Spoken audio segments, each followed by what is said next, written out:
The scale drifted through the dark, like a lonely heartbeat in space, its metal hull groaning under invisible waves of radiation.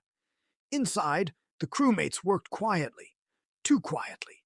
The hum of machines was the only thing brave enough to break the silence. Red walked through the corridor, visor glinting under flickering lights. "We're behind schedule," he muttered into his comms. "Let's move!" His voice carried command, but his tone revealed something else: exhaustion and worry. In the cafeteria, Blue stared down at the task logs, tapping a gloved finger against the screen. 2 malfunctions in O2, 1 in reactor, and another in electrical. That's not random. Someone's sabotaging the system. Yellow leaned closer, eyes wide. "You think it's them?" Blue didn't answer. He didn't have to. Everyone on the Skeld knew what them meant: the imposters. Black entered the room, his heavy boots echoing against the floor. "We can't afford to panic. Let's stay sharp. Work in pairs." Purple laughed, that sharp, mocking tone he used when the tension got too real. "Yeah, sure, let's pair up. What could possibly go wrong?" Red shot him a look. "Purple, not now." The group split up. Blue and Yellow headed for reactor. Red and Black took electrical. Purple wandered alone toward security. Because of course he did. The ship's corridors felt longer than usual, darker, as if space itself was pressing against the windows. In reactor, Blue knelt near the control panel while Yellow kept watch. "You ever notice how quiet it gets before something bad happens?" she said softly. Blue didn't answer. He was busy rerouting wires. Then came the sound. Faint, metallic, like a vent opening somewhere behind them. Yellow turned her visor. "Blue, did you hear that?" He looked up, and for just 1 second he saw something reflected on the panel. A second shadow. Then the lights flickered, and the shadow was gone. Meanwhile, in electrical, Red adjusted a fuse. "Black, hold the panel steady." Black didn't move. Red turned, but Black wasn't there. "Black!" Silence. Only the low hum of the reactor. Then a faint, wet drip. He looked down. A small streak of something dark slid across the floor, glistening under the dim light. Red followed it with his eyes and saw a vent cover slightly ajar. His hand went to his emergency report button, but then the vent snapped shut. Purple, alone in security, was bored enough to hum a song to himself. "All right, let's see who's slacking." He flicked through the camera feeds: admin, navigation, reactor. Everything looked normal, until the feed glitched.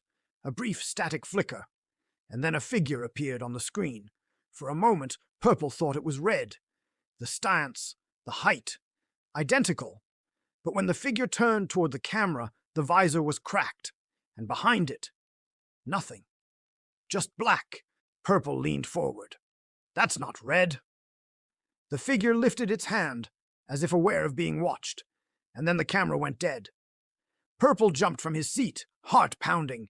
He ran for the cafeteria. "Guys, something's wrong!" His voice echoed down the empty hallways, unanswered. The others regrouped minutes later, all except one. "Where's Black?" Blue asked.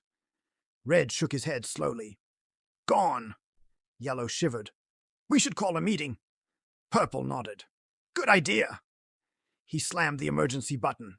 The siren blared through the ship. They gathered around the table. Red spoke first. "We're missing one. Black's gone. And there's someone on this ship who looks like us, but isn't."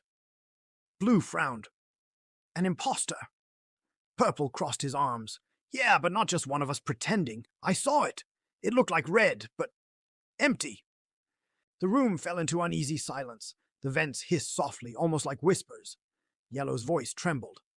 "If it can look like us, how do we know who's real?" Blue stepped forward. "We test everyone. Tasks, timing, behavior." But before he could finish, the lights went out. Total darkness. A metallic clang echoed through the room. Then a sound. Soft, quick footsteps circling the table. Someone was moving, too fast to see. Red's voice cut through the black. "Stay calm, stay." A scream. Then silence again. When the lights flickered back, Red was standing alone, hand trembling above the emergency button. On the floor beside him, nothing but a shattered visor. Purple's voice was a whisper. It took her. Who? Blue demanded. Yellow. She was right next to me, and then... He swallowed. Gone. Red's breathing was heavy. We can't stay together. It's using the chaos. Blue shook his head. That's exactly what it wants.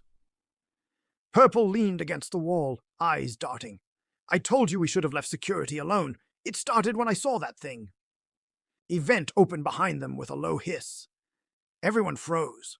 A faint figure crawled out. Slow, deliberate. The shape was familiar but wrong. It looked like Yellow, her suit, her height, even the stickers on her pack.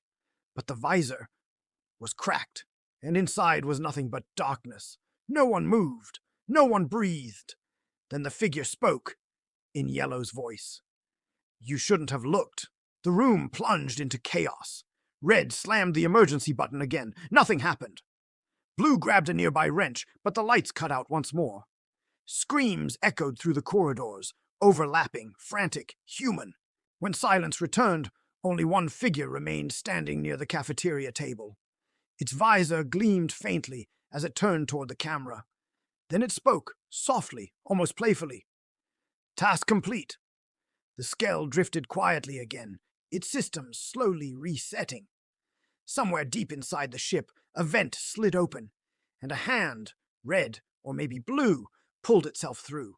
And just before the scene faded to black, a faint voice whispered through the comms. You never saw the real me. Who was the imposter this time? Comment your theory below.